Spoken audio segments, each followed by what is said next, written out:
Ada berbagai penyebutan nama Yesus dalam bahasa yang berbeda-beda. Indonesia menyebutnya Yesus Kristus dan juga Isa Al-Masih. Dalam bahasa Inggris diterjemahkan menjadi Jesus Christ. Dan dalam bahasa Yunani adalah Yesus Kristus. Namun, itu hanyalah perbedaan penyebutan nama saja. Siapakah pribadi Yesus itu dan mengapa dia disebut Kristus, Mesias atau Juru Selamat? Bukankah dia manusia yang lahir dari rahim seorang wanita sama seperti kita? Alkitab menjawab pertanyaan tersebut dalam Yohanes 1 ayat 14 ini. Firman itu telah menjadi manusia dan diam di antara kita. Dan kita telah melihat kemuliaannya itu, yaitu kemuliaan yang diberikan kepadanya sebagai anak tunggal Bapa, penuh kasih karunia dan kebenaran. Jadi, Yesus adalah Sang Firman yang bersama-sama dengan Allah sejak masa penciptaan, yang mana berkuasa untuk menciptakan segala makhluk dan segala yang ada saat ini. Ia dilahirkan ke dunia untuk menjadi manusia dengan proses yang kudus tanpa hubungan seks. Yesus sendiri menyebut dirinya sebagai anak manusia. Tetapi penyebutan dirinya sebagai anak manusia tidak hanya tentang kemanusiaannya di mana ia makan dan minum. Matius 11 ayat 19, mati dan dikuburkan. Matius 12 ayat 40, namun juga figur keilahiannya. Matius 9 ayat 6, Matius 12 ayat 8, Matius 13 ayat 41, Matius 19 ayat 28. Sebagai manusia, Yesus merasakan apa yang kita rasakan, termasuk keterbatasan kita, seperti rasa lapar, Matius 21 ayat 18, dan haus, Yohanes 19 ayat 28. Ia juga merasakan berbagai emosi, seperti sedih, Yohanes 11 ayat 33, dan marah, Markus 10 ayat 14. Ia juga dicobai oleh iblis, namun tidak seperti kita, ia tidak jatuh dalam dosa, Matius 4. Jika ada manusia pertama membawa seluruh manusia jatuh ke dalam dosa, maka Yesus adalah Adam yang terakhir, menghancurkan kutuk dosa dan membawa manusia kepada kemerdekaan dan pemulihan hubungan dengan Allah. Ia adalah penggenapan dari pernyataan Tuhan dalam Kejadian 3 ayat 14 ini.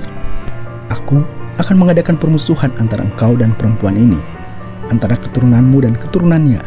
Keturunannya akan meremukkan kepalamu dan engkau akan meremukkan tumitnya.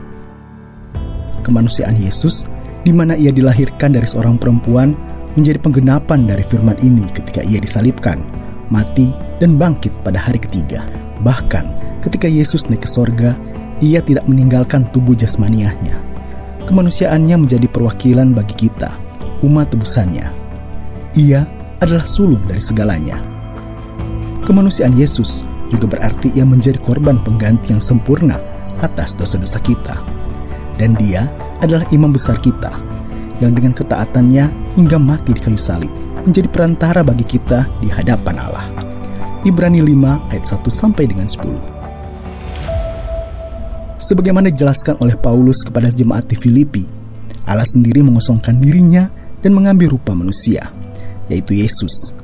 Ia menjalani proses kemanusiaan, yaitu dikandung, dilahirkan, dan bertumbuh dari anak-anak menjadi dewasa, sehingga Yesus, anak tunggal Bapa tersebut, merasakan kemanusiaan kita.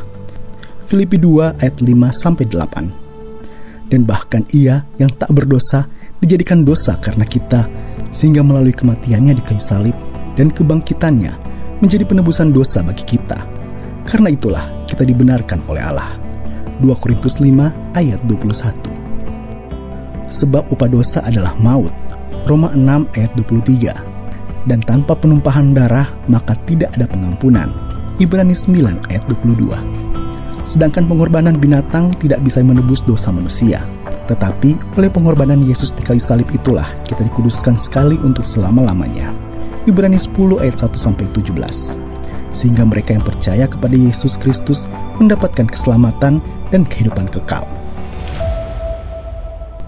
Kebenaran tentang kemanusiaan Yesus ini menjadi salah satu hal utama dalam iman Kristen kita, sebagaimana dirumuskan bersama oleh bapak-bapak gereja yang dituangkan dalam pengakuan iman rasuli yang menyatakan bahwa kita percaya kepada Yesus Kristus Tuhan kita, yang dikandung dari Roh Kudus, lahir dari anak darah Maria, yang menderita sengsara di bawah pemerintahan Pontius Pilatus, disalibkan, mati dan dikuburkan, turun dalam kerajaan maut, dan pada hari yang ketiga bangkit pula dari antara orang mati, naik ke sorga, duduk di sebelah kanan Allah Bapa yang Maha Kuasa.